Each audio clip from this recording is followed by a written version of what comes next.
Well, hello there again, guys. It's me, Cameron Dunlap, reporting from the Mason Times here in downtown Mason. Just here to talk to a couple of citizens about what type of progress they feel Mason has made in the past 10 years. So, let's get to it. What would you say were some of the biggest changes you've seen in Mason compared to 2004 to 2014, I guess, 10 years ago? Um, Growth of some of the larger businesses in town.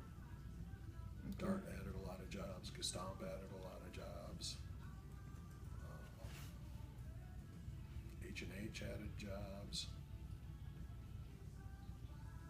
Myers has came to town. There has been new subdivisions, there's new industry that's come in.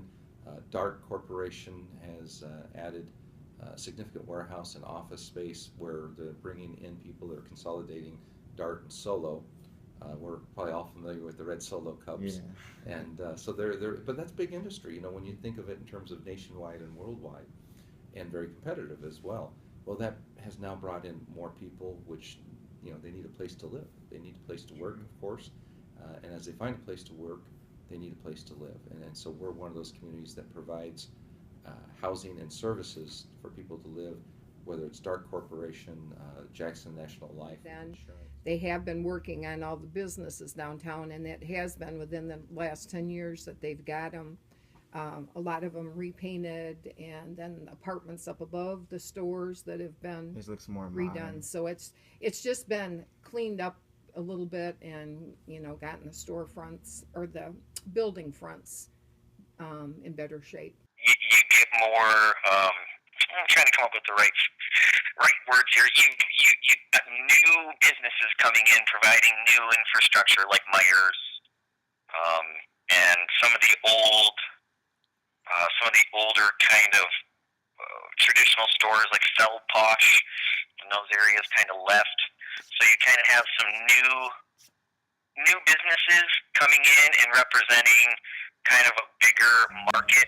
As of right now, you guys have roughly 8,000 people in your population, but by 2020, Mason could be anywhere to a little over 10,000. You think Mason will be ready to handle those extra 2,000 people at the rate it's building and rate it's progressing? Might be a problem for the elementary schools because they've added a lot of housing west of town. Okay.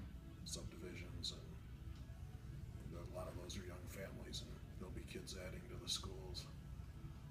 They just condensed from 2 elementary schools to 1, and now it might reverse. You know, that's a good question. I think so. I think that there's areas in Mason that can still be built up, and I'm sure some of those older families, whether or not they hand down a lot of that farmland, and if they hand down the land and the farm to certain generations, maybe that generation doesn't want to farm all the land necessarily.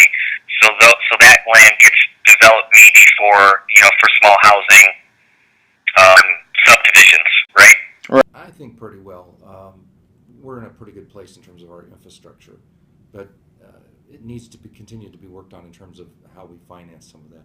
In the state of Michigan, This has been Cameron Dunlap reporting live from downtown Mason. Have a great day, guys.